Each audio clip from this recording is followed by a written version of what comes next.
வரல, இப்படி வந்து அவங்க வரட்டும்.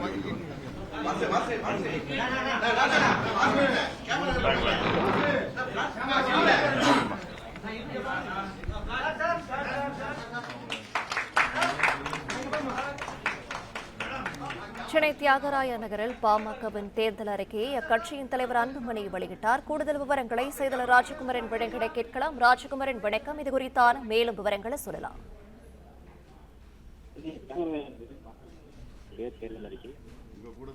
முதல்ல கூட்டணி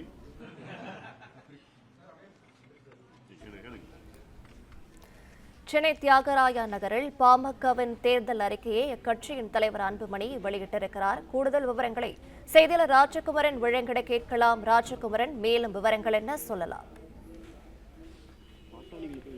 தேர்தல் அறிக்கை கட்சியினுடைய தலைவர் அன்புமணி ராமதாஸ் தற்பொழுது வெளியிட்டிருக்கிறார். சென்னை தியாகராய நகரில் வெளியிடப்பட்டிருக்கக்கூடிய பாமகவின் தேர்தல் அறிக்கையிலே 49 பிரிவுகளாக அவர்களுடைய தேர்தல் அறிக்கையின் அம்சங்கள் இடம்பெற்றிருக்கின்றன. வேளாண்மை, நீர் மேலாண்மை, பள்ளி கல்வி, உயர்கல்வி உள்ளிட்ட பல்வேறு பிரிவுகளின் கீழே தேர்தல் அறிக்கை வெளியிடப்பட்டிருக்கின்றது. தொழில் வளர்ச்சி, தொழில் முதலீடுகளை ஈர்ப்பதற்கான பாட்டாளி மக்கள் கட்சியினுடைய தொலைநோக்கு என்ன என்பது பல்வேறு அம்சங்கள் இடம்பெற்றிருக்கின்றன. அதிகாரம் பரவலாக்கம் செய்யப்பட வேண்டும், இடம் மற்றும் நம்பிக்கை சொல்லுவாங்க. அந்த காமா, ஃபுல் ஸ்டாப், அந்த வார்த்தைகள், வரிகள் அத்தனையும் அப்படியே கட் அண்ட் பேஸ்ட் கடந்த காலங்களிலே நடைபெற்றது. ஆனாலும் அதுவும் எங்களுக்கு பெருமை. காரணம், இவ்வளவு காலமாக ஆண்ட கட்சிகள், ஆளுகின்ற கட்சிகள் எல்லாம் எங்கள் தேர்தல் அறிக்கையை பார்த்து அவர்கள் இவ்வளவு காலத்துக்கு பிறகும் அதை இன்னும் பாடங்களை கற்றுக்கொண்டிருப்பது, அதுவும் எங்களுக்கு பெருமை. ஒரு தேர்தல் அறிக்கை என்பது அந்த கட்சிக்கும் மக்களுக்கும் ஒரு பந்தத்தை ஏற்படுகின்ற ஒரு செயல். தேர்தல் அறிக்கை என்பது தேர்தல் கட்சிகள் மக்களுக்கு கொடுக்கின்ற ஒரு சத்தியம். அது இது புனிதமான ஒன்று. ஆனால் ஒரு சில கட்சிகள் ஏதோ ஒரு தேர்தல் அறிக்கை ஒரு சடங்காக அது மட்டும் பார்த்து அந்த தேர்தல் முடித்த பிறகு அதை மறந்துவிடுகின்ற சூழல். அதனால்தான் கடந்த தேர்தலில் திமுக ஆட்சி வருவதற்கு முன்பு தமிழக மக்களுக்கு கொடுத்த 505 வாக்குறுதிகள், அதில் வெறும் 13 விழுக்காடு வாக்குறுதிகள், அதாவது 66 வாக்குறுதிகளை மட்டும்தான் முழுமையாக நிறைவேற்றியிருக்கின்றார்கள். அதில் திமுக படுதோல்வி அடைந்திருக்கிறது. அதாவது தமிழ்நாட்டு மக்களுக்கு திமுக நம்பிக்கை துரோகம் செய்திருக்கிறது. நாங்கள் ஆட்சிக்கு வந்தால் உங்களுக்கு இதையெல்லாம் செய்கின்றோம் என்று சத்தியம் செய்த திமுக, 505 சத்தியங்கள் செய்த திமுக, அதில் வெறும் 66 சத்தியம் மட்டும்தான் நிறைவேற்றி இருக்கிறது. அப்போ இது ஒரு நம்பிக்கை துரோகம். மீண்டும் அந்த நம்பிக்கை துரோகத்தை செய்ய துடித்துக் கொண்டிருக்கிறது திமுக. அதனால் திமுக இந்த தேர்தலில் என்ன சொன்னாலும் என்ன செய்தாலும் மக்கள் அதை ஏற்றுக்கொள்ள மாட்டார்கள். இன்னும் சொல்ல போனா, யாரோ சொன்னாங்க திமுகவுடைய தேர்தல் அறிக்கை கதாநாயகன். கதாநாயகனும் கிடையாது, வில்லனும் கிடையாது, காமெடினும் கிடையாது. அந்த ஒரு பாட்டுக்கு ஒரு 100 பேர் குரூப்பா டான்ஸ் ஆடுவாங்க பாரு, அவங்க அந்த மாதிரி ஒரு ஜோக்கர் கிடையாது. அப்படிதான் திமுகவுடைய தேர்தல் அறிக்கை வந்திருக்குது. ஏன்னா ஒரு நகைச்சுவையாக நாங்க செய்கிறோம். கடந்த 5 ஆண்டு காலத்தில் என்ன செஞ்சீங்க, ஏன் செய்யல?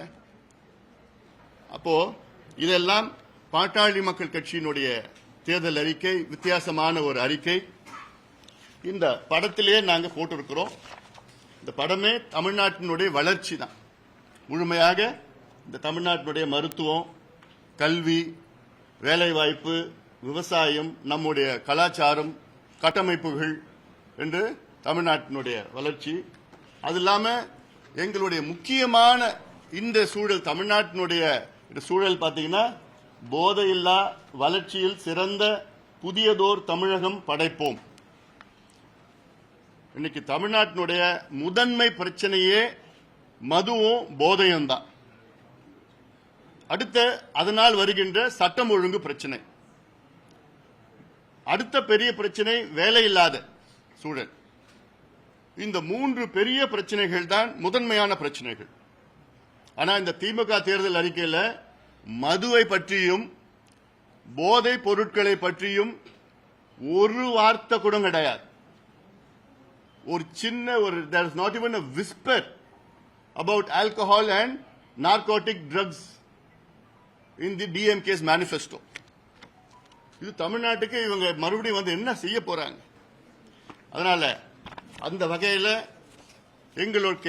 எங்களுடைய தேர்தல் அறிக்கை தமிழ்நாட்டினுடைய ஒட்டுமொத்த வளர்ச்சி. உங்களுக்கு இப்போது சில முக்கிய அம்சங்கள் உங்களுக்கு கொடுத்திருப்போம், நீங்க படிச்சிருப்பீங்க. அதுல கொஞ்சம் ஒரு முக்கிய அம்சங்களை மட்டும் நான் ஒரு சுருக்கமா நான் உங்ககிட்ட நான் சொல்ல போறேன். நான் இப்போ இல்ல தமிழ்நாட்டில் கிட்டத்தட்ட 1,30,00,000 இளைஞர்களுக்கு, அதாவது படித்த இளைஞர்கள், அவங்களுக்கு வேலை இல்லாம இருக்கிறாங்க. வேலை வாய்ப்பை உருவாக்குவதுதான் எங்களுக்கு ஒரு முதன்மையான ஒரு கடமையாக நாங்கள் பார்க்கின்றோம். அதில் கிட்டத்தட்ட 5 லட்சம் பேருக்கு அரசு வேலை வழங்கப்படும். 2026, 27, 27, 28 ஆகிய 2 ஆண்டுகளில் மட்டும் 2.5 லட்சம் பேருக்கு அரசு வேலை வழங்கப்படும்.